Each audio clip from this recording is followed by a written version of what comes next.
तो हेलो बच्चों, इस वीडियो में हम गैल्वेनिक सेल्स पढ़ेंगे और एनसीईआरटी से हम लाइन बाय लाइन पढ़ाएंगे आपको कि कैसे एनसीईआरटी हमारी क्या कहती है, क्योंकि एनसीईआरटी सबसे ज़्यादा इंपॉर्टेंट होती है। ठीक है, उसकी हर एक लाइन इंपॉर्टेंट होती है। बाकी बुकों में बहुत मतलब छोटी सी लाइन का बहुत बेस यही है, बाकी बुक्स बस इसी को थोड़ा बड़ा चढ़ा के एक्सप्लेन कर देते हैं, है ना। बट आपको एनसीईआरटी ज़रूर पढ़नी चाहिए। तो यहाँ हम लाइन बाय लाइन इसकी एक्सप्लेन करेंगे। और उससे पहले अगर आपने मेरे चैनल को सब्सक्राइब नहीं किया है तो प्लीज़ कर दीजिए, प्लीज़ कर देना, है ना, अभी कर देना। अब गैल्वेनिक सेल्स पढ़ते हैं। जैसा कि हमने क्लास 11 यूनिट 8 में पढ़ा था, गैल्वेनिक सेल एक इलेक्ट्रोकेमिकल सेल होता है जो केमिकल एनर्जी को इलेक्ट्रिकल एनर्जी में बदलता है। केमिकल एनर्जी किसकी होती है? स्पॉन्टेनियस रिडॉक्स रिएक्शंस की। स्पॉन्टेनियस रिडॉक्स रिएक्शन मतलब जो खुद से हो रही हैं, क्योंकि खुद से हो रही है उन्हीं में से हम एनर्जी निकालेंगे ना। ये थोड़ी नहीं है कि ज़बरदस्ती हम एनर्जी दे के एनर्जी ले रहे हैं, तो इसमें कोई फ़ायदा नहीं है। तो हम एनर्जी दे रहे हैं रिएक्शन को करवाने में और फिर उससे एनर्जी रिलीज़ हो रही है, उसका यूज़ कर रहे हैं। ये तो किसी मतलब का काम नहीं हुआ। जो रिएक्शन खुद से हो रही है, स्पॉन्टेनियस है, उसमें से जो एनर्जी आ रही है वो फ्री की होगी, क्योंकि उसमें हमने दी नहीं है, सिर्फ ले रहे हैं। तो उसका यूज़ करना हमारे लिए इको फ्रेंडली और अच्छा होगा। ठीक है, तो हमने केमिकल एनर्जी कन्वर्ट करनी है इलेक्ट्रिकल एनर्जी में स्पॉन्टेनियस रिडॉक्स रिएक्शन की। इस डिवाइस में जो गिब्स एनर्जी होती है स्पॉन्टेनियस रिडॉक्स रिएक्शन की, वो इलेक्ट्रिकल वर्क में कन्वर्ट होती है। नॉर्मली चीज़ है, केमिकल एनर्जी इलेक्ट्रिकल एनर्जी में चेंज हो रही है, बट ये से थोड़ा एक्सप्लेन किया गया है कि केमिकल एनर्जी किस फॉर्म में है, गिब्स एनर्जी की फॉर्म में, और इलेक्ट्रिकल एनर्जी से मतलब क्या हो रहा है, हमारा electrical work.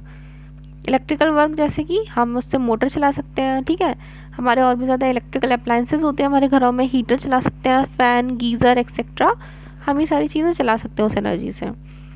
Daniel cell, Daniel cell मैंने इससे पहले वाली वीडियो में बहुत अच्छे से, जितना बेस्ट अपना एक्सप्लेन कर सकती थी उतना अच्छे से मैंने एक्सप्लेन किया है, आप उस वीडियो को देख लेना। तो जो डैनियल सेल है, जो हम पहले ही एक्सप्लेन कर चुके हैं, वो कैसा सेल था जिसमें कौन कौन सी रिएक्शन हो रही थी, ये ओवरऑल रिएक्शन थी, और अगर हम उनको ब्रेक कर दें तो ये वाली रिएक्शन हो रही थी। ये मैंने बता दिया ये कहाँ कहाँ होती है। ये रिडक्शन हाफ में, रिडक्शन हाफ में कौन था? कॉपर। और कॉपर में क्या करना था हमको? रिडक्शन। रिडक्शन मतलब गेन ऑफ इलेक्ट्रॉन्स। ये लाइन बाय लाइन याद कीजिए इस चीज़ को।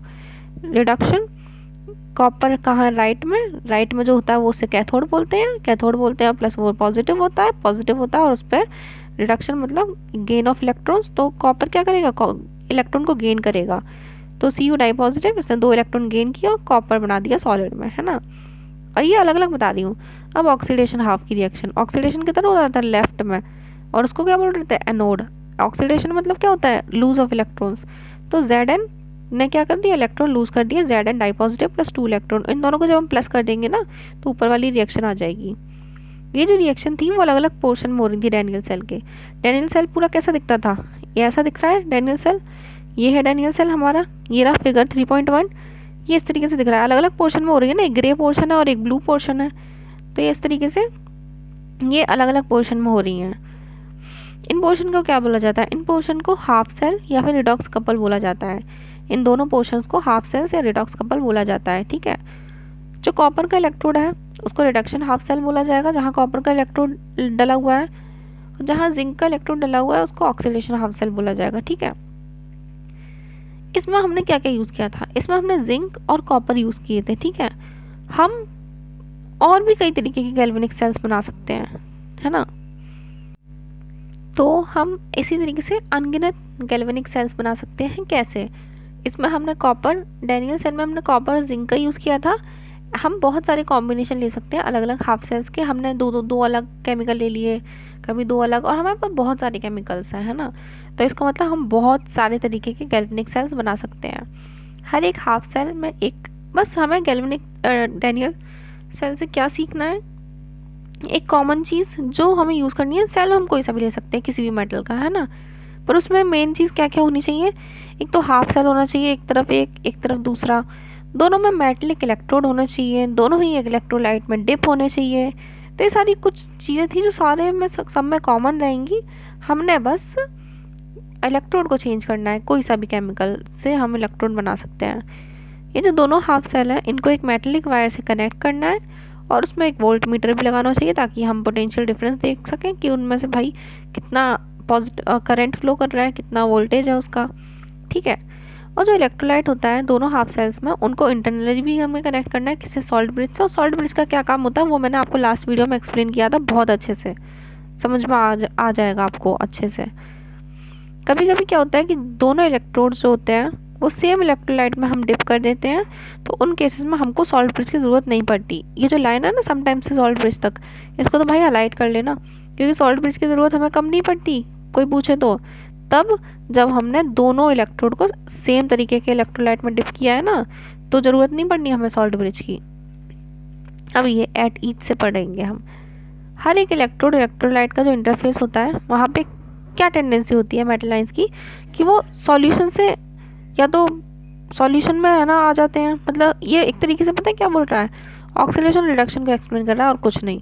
क्या बोलना चाह रहा है ये, कि अगर हमारा जो इलेक्ट्रोड है, क्योंकि लेफ्ट साइड में हमारा क्या था, लेफ्ट में हमारा था एनोड, ठीक है, LOAN, और वो कैसा था, ऑक्सीडेशन हो रहा था, प्लस वो नेगेटिव था। नेगेटिव क्यों था भाई, नेगेटिव इसलिए था क्योंकि वो इलेक्ट्रॉन लूज कर रहा था ना, और उसका सॉल्यूशन पॉजिटिव था, क्योंकि सॉल्यूशन में वो Zn di positive plus 2 electron दे रहा था, ठीक है।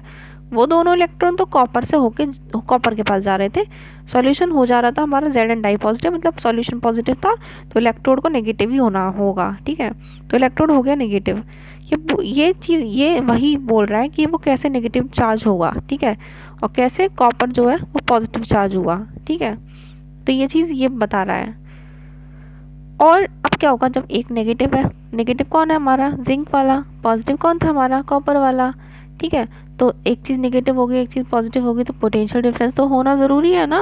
तो वो जो पोटेंशियल डिफरेंस होगा ना उनके बीच का, वो तो इसमें नहीं बताया गया है। इलेक्ट्रोड पोटेंशियल भाई क्या है, पोटेंशियल डिफरेंस है इलेक्ट्रोड के बीच का और इलेक्ट्रोलाइट के बीच का, समझ रहे हो। वो जो इलेक्ट्रोड डिप हुआ है और वो जिस इलेक्ट्रोलाइट में डिप हुआ है, उनके बीच में भी तो पोटेंशियल डिफरेंस है, क्योंकि हमारा इलेक्ट्रोड नेगेटिव है और उसका सॉल्यूशन पॉजिटिव है, समझ रहे हो ना। Zn किस में टूटा था, Zn डाई पॉजिटिव और 2 इलेक्ट्रॉन्स में, 2 इलेक्ट्रॉन चले गए, Zn डाई पॉजिटिव कहाँ रह गया, सॉल्यूशन में, ठीक है। Zn डाई पॉजिटिव कहाँ रह गया, सॉल्यूशन में, और Zn डाई पॉजिटिव कैसा है, पॉजिटिव, मतलब पॉजिटिव चीज़ सॉल्यूशन में है, दैट मीन सॉल्यूशन पॉजिटिव है, और इलेक्ट्रोड नेगेटिव है, तो एक चीज़ पॉजिटिव और नेगेटिव होगी तो पोटेंशियल डिफरेंस होगा उनके बीच में। उनके बीच का जो पोटेंशियल होता है वो होता है electrode potential. Electrode potential copper का इलेक्ट्रोड और जिंक का इलेक्ट्रोड के बीच का पोटेंशियल नहीं है, ये इलेक्ट्रोलाइट और इलेक्ट्रोड के बीच का पोटेंशियल है। समझ में आया ना। जब कंसंट्रेशन, ठीक है, सारी स्पीसीज़ की, हमारे हाफ सेल्स में जितनी भी स्पीसीज़ इन्वॉल्व है उन सबकी कंसंट्रेशन अगर हम 1 कर दें, तो जो हमारा इलेक्ट्रोड का पोटेंशियल आता है, मतलब जो इलेक्ट्रोड पोटेंशियल आता है वो हमारा स्टैंडर्ड इलेक्ट्रोड पोटेंशियल बोला जाता है उसको। तो हम जितनी भी चीज़ें उसमें हम यूज़ कर रहे हैं उनको सबकी कंसंट्रेशन 1 कर दें तो, ठीक है। IUPAC की कन्वेक्शन के अकॉर्डिंग जो स्टैंडर्ड रिडक्शन पोटेंशियल है उसी को ही हम स्टैंडर्ड इलेक्ट्रोड पोटेंशियल बोलते हैं। मतलब देखो, हमें किसी भी चीज़ की कैलकुलेशन करनी है तो एक स्टैंडर्ड लेके तो हम करते हैं, ठीक है। हर चीज़ का हम हर चीज़ को किसी के रिस्पेक्ट में कैलकुलेट करते हैं, है ना। तो यहाँ पे जो हम इलेक्ट्रोड पोटेंशियल को कैलकुलेट करेंगे तो वो स्टैंडर्ड इलेक्ट्रोड पोटेंशियल के रिस्पेक्ट में कैलकुलेट करेंगे, ठीक है। लेकिन IUPAC क्या कहता है कि स्टैंडर्ड इलेक्ट्रोड पोटेंशियल 2 तरीके के होते हैं, एक स्टैंडर्ड ऑक्सीडेशन पोटेंशियल, एक स्टैंडर्ड रिडक्शन पोटेंशियल। तो IUPAC कहता है भाई ऑक्सीडेशन को जान दो भाड़ में, हमने लेना है रिडक्शन, रिडक्शन को ही स्टैंडर्ड माना है उन्होंने। ये बात अपने बुद्धि में बिठा लो सारे प्यारे बच्चों, कि स्टैंडर्ड इलेक्ट्रॉन पोटेंशियल कौन सा माना गया है, स्टैंडर्ड रिडक्शन पोटेंशियल, ठीक है। इंपॉर्टेंट लाइन्स होती हैं, इनको भाई हाईलाइट कर लिया करो, लास्ट टाइम मूवमेंट में कम से कम कुछ ना दिखे तो ये तो दिख ही जाए, है ना। अब गैल्वेनिक सेल, ठीक है, गैल्वेनिक सेल में मैं पढ़ाती जाया करूँ ना, तो अपने बुक को अलग से पढ़ते जाया करो, मेरी सुनते जाया करो, क्योंकि मैंने वैसे भी कुछ नहीं लिखना है इस पर, पढ़ाना ही है, बोलना ही है, तो मेरी सुनते जाओ ध्यान से और अपनी कॉपी पेन लिख के, सॉरी हाईलाइटर और बुक लेके बैठ जाओ, जो इंपॉर्टेंट बोल रही हूँ हाईलाइट कर लिया, है ना। अब इन अ गैल्वेनिक सेल में the half cell in which the oxidation takes place, मतलब वो वाला हाफ सेल जहाँ ऑक्सीडेशन हो रहा है उसको एनोड बोलेंगे, पहले ही बता चुकी हूँ, ठीक है ना। वही चीज़ें रिपीट कर रहा है पागल कहीं का। और जहाँ और उसका नेगेटिव पोटेंशियल होगा सॉल्यूशन के रिस्पेक्ट में। दूसरे हाफ सेल है वहाँ पे रिडक्शन होगा, क्योंकि वो कैथोड है, उसको कैथोड बोलेंगे, क्योंकि कैथोड में रिडक्शन होता है ना। और वो कैसा होगा, पॉजिटिव, उसका जो पोटेंशियल होगा वो पॉजिटिव होगा सॉल्यूशन के रिस्पेक्ट में। तो यहाँ पे 2 इलेक्ट्रोड्स के बीच में पोटेंशियल डिफरेंस आ गया, ठीक है। और ये इलेक्ट्रोड के बीच के पोटेंशियल डिफरेंस की बात कर रहा है, मतलब जिंक और कॉपर, क्योंकि जिंक नेगेटिव है, कॉपर का इलेक्ट्रोड पॉजिटिव है, इन दोनों के बीच में भी तो एक पोटेंशियल डिफरेंस होगा, ठीक है। तो इन दोनों के जो पोटेंशियल डिफरेंस कब तक रहेगा, जब तक हमारा स्विच ऑन है, तब तक, जब तक स्विच ऑन है तो इलेक्ट्रॉन फ्लो करते रहेंगे जिंक से कॉपर की तरफ, और जब तक इलेक्ट्रॉन फ्लो करेंगे करंट फ्लो करेगा। करंट फ्लो तभी करता है जब उनके बीच में पोटेंशियल का डिफरेंस हो। तो इस तरीके से लाइन बाय लाइन आपको सोचना है। जो डायरेक्शन है करंट फ्लो का वो अपोजिट होता है इलेक्ट्रॉन फ्लो के, ठीक है। अब हमारा आता है ये जो पोटेंशियल डिफरेंस है दोनों इलेक्ट्रोड के बीच का, उसको बोला जाता है सेल पोटेंशियल। इलेक्ट्रोड पोटेंशियल किसको बोल रहे थे, इलेक्ट्रोड और इलेक्ट्रोलाइट के बीच का पोटेंशियल डिफरेंस। सेल पोटेंशियल किसको बोल रहे हैं, दोनों इलेक्ट्रोड के बीच का पोटेंशियल, ठीक है। उनको थोड़ा अलग अलग, कंफ्यूज मत होना, बहुत इजी चीज़ है बट फिर भी कंफ्यूज कर जाती है, बट आप मत होना, ठीक है। मैं आपको केमिस्ट्री इसलिए पढ़ा रही हूँ, मैं आपको बता देती हूँ, मेरे 12th में 95 मार्क्स आए थे आउट ऑफ 100 केमिस्ट्री में। तो मैंने जिस तरीके से पढ़े थे मैं चाहती हूँ आप लोग भी उसी तरीके से पढ़ें, ठीक है, ताकि आप लोग भी इतना स्कोर कर पाए। तो अब यहाँ से पढ़ते हैं। The cell potential is the difference between the electrode potential reduction potential. जो सेल पोटेंशियल था वो किसके बीच का डिफरेंस है, इलेक्ट्रोड पोटेंशियल का, ठीक है। और इलेक्ट्रोड पोटेंशियल समझ गए ना कौन सा लेना है, रिडक्शन पोटेंशियल, तभी इसने ब्रैकेट में लिख दिया ताकि आपको याद रहे कि हमने स्टैंडर्ड रिडक्शन पोटेंशियल को ही मान लिया था IUPAC के अकॉर्डिंग। इसको हम EMF भी बोलते हैं, ये जो दोनों इलेक्ट्रोड के बीच का जो पोटेंशियल है ना उसको EMF भी बोलते हैं। EMF की फुल फॉर्म क्या होती है, इलेक्ट्रोमोटिव फोर्स, बट ये फोर्स नहीं होता, ये वोल्टेज होता है ना। इसमें फोर्स लग जाने से फोर्स नहीं हो जाएगा, ये क्या है, वोल्टेज है। अब हमको ये जो एक्सेप्टेड कन्वेक्शन है कौन सा वाला, कि ये भाई हमको एक्सेप्ट करना पड़ेगा, ये ठीक है, करना ही आपको एक्सेप्ट। क्या, जो मैंने ऊपर बता दिया था लोन वाली चीज़ बोल रहा है ये, कि लेफ्ट में एनोड होगा, ठीक है, राइट में कैथोड होगा। अगर गैल्वेनिक सेल को हमें रिप्रेजेंट करना है ना, पूरे सेल को, अब आप अगर आपको कोई सेल रिप्रेजेंट करना है उसमें बीकर तो बनाते नहीं फिरोगे कि बीकर बना रहे हो दो दो, है ना, उनके बीच में सॉल्ट ब्रिज बना रहे हो, ऐसे नहीं करते हैं रिप्रेजेंटेशन कैसे करते हैं वो यहाँ पे सिखाया जाएगा। तो हमको जो दो दो अलग अलग चीज़ है उनको एक सिंगल लाइन से अलग करना है, ठीक है, और सिर्फ एक वर्टिकल लाइन बनानी है जिससे वो चीज़ अलग हो जाएगी कि वो पहले कैसा था और बाद में वो कैसा हो गया। फिर हमें दोनों सेल्स के बीच में, दोनों बीकर्स के बीच में हमारा सॉल्ट ब्रिज था, है ना, तो सॉल्ट ब्रिज को हम कैसे रिप्रेजेंट करेंगे, डबल वर्टिकल लाइन से। इस कन्वेक्शन को फॉलो करते हुए हम अपना EMF निकालेंगे, ठीक है। और ये हमारा, अगर हमें पूरे सेल का EMF निकालना हो तो EMF सेल का जो फॉर्मूला है बहुत इंपॉर्टेंट है, ठीक है। आधे मेरे को तो ऐसे सॉल्व हो जाएंगे, छोटा सा चैप्टर है, कुछ चीज़ों से कुछ इंपॉर्टेंट नर्स्ट इक्वेशन हो गई, ये छोटे छोटे फॉर्मूले, इन्हीं से बहुत कुछ हो जाता है। तो सेल का पोटेंशियल क्या हो जाएगा, E of cell is equal to E of right minus E of left.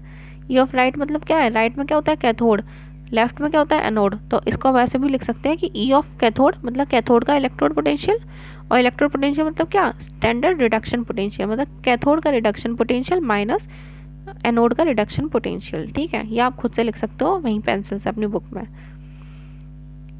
अब यहाँ पे कुछ एग्जांपल्स हैं, ठीक है, ये वही वाला डैनियल सेल का एग्जांपल दिया गया है कि अब हम इसको पता है रिप्रेजेंट करके दिखाएंगे कि कैसे रिप्रेजेंट किया जाता है, क्योंकि ऊपर वो बोल रहा था ना सिंगल लाइन डबल लाइन, क्या भाई नहीं आ रहा था समझ में। तो ये रिएक्शन तो मैं आपको 1000 बार, भाई नहीं 2 बार तो बता ही चुकी हूँ, 1000 बार नहीं। तो कैथोड पे जैसे हम दूसरा एग्जाम्पल, सॉरी ये जिंक की जगह इसने Ag लिया है, तो यहाँ ये हमारी नॉर्मल इक्वेशन दी गई है, इसको हम ब्रेक करना बहुत प्यार से समझ चुके हैं।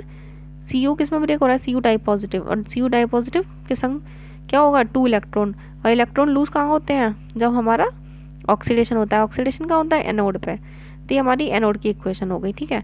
यहाँ ऊपर क्या हो रहा है, Ag प्लस से Ag बन रहा है, तो मतलब इसने इलेक्ट्रॉन गेन किया होगा ना, तभी तो पॉजिटिव चार्ज उड़ा है यहाँ पे। तो Ag ने इलेक्ट्रॉन गेन किया, और ये बैलेंस कर लेना आप, बहुत ईजी है। तो ये बन गया Ag, 11th में C की लिया होगा। तो ये हमारे दोनों हमने लिख लिए, इलेक्ट्रॉन गेन करा है, दैट मीन रिडक्शन होता है कैथोड पे। अब कैथोड और एनोड की दोनों की अलग अलग हमने करके लिख ली, ठीक है। क्वेश्चन नहीं आएगा, आपने अलग अलग करके लिखने नहीं है, ऊपर से क्वेश्चन में से देख के। अब हमें रिप्रेजेंटेशन कैसे करनी है सेल की, एनोड कहाँ आता है, लेफ्ट में, ठीक है। तो यहाँ पे भी हमें लेफ्ट में रखना है एनोड। एनोड वाली रिएक्शन कौन सी है, कॉपर की, कॉपर डाई पॉजिटिव बन रहा है, तो यहाँ पे हमने लेफ्ट में क्या लिख दिया, Cu कॉपर सॉलिड और एक सिंगल लाइन ठीक है, कि वो क्या से क्या बन गया, उसको हम अलग करेंगे एक सिंगल लाइन से। सिंगल लाइन खींची, अब क्या बन गया ये Cu डाई पॉजिटिव, इलेक्ट्रॉन नहीं शो करवाने हैं इसमें, ठीक है। और इनकी वो स्टेट भी लिखनी है कि सॉलिड में, एक्वस में, लिक्विड में क्या है, ठीक है। अब हमारी एक सेल की रिएक्शन कंप्लीट हो गई, कॉपर से Cu डाई पॉजिटिव बन गया, बीच में और डबल लाइन लगा दो, ठीक है, ये सॉल्ट ब्रिज को रिप्रेजेंट कर रहा है। अब आ गया हमारा राइट में क्या आता है, राइट में होता है रिडक्शन, रिडक्शन मतलब कैथोड, कैथोड वाली रिएक्शन मतलब ये Ag पॉजिटिव वाली रिएक्शन। तो Ag पॉजिटिव है, एक्वस, सिंगल लाइन, क्या बन गया अब ये Ag लिख दिया। ये हमारी होगी सेल की रिप्रेजेंटेशन, इस सेल से हम पूरा कर सकते हैं, ठीक है। लेफ्ट में समझ आने ऑक्सीडेशन हाफ वाली रिएक्शन लिखी है और राइट में रिडक्शन वाली इक्वेशन लिखी हुई है। तो इसने आप अलग अलग करके लिख सकते हो, दोनों को कंबाइन करके एक इक्वेशन लिख सकते हो, मस्त, ठीक है। आई होप आपको ये पूरी वीडियो समझ में आई होगी, क्योंकि जितना समझा सकती थी समझाया मैंने आपको। तो अगर आपको वीडियो समझ आई हो, थोड़ी सी आ गई हो, तो प्लीज़ मेरे चैनल को सब्सक्राइब कर दीजिएगा प्यारे बच्चों। Bye bye.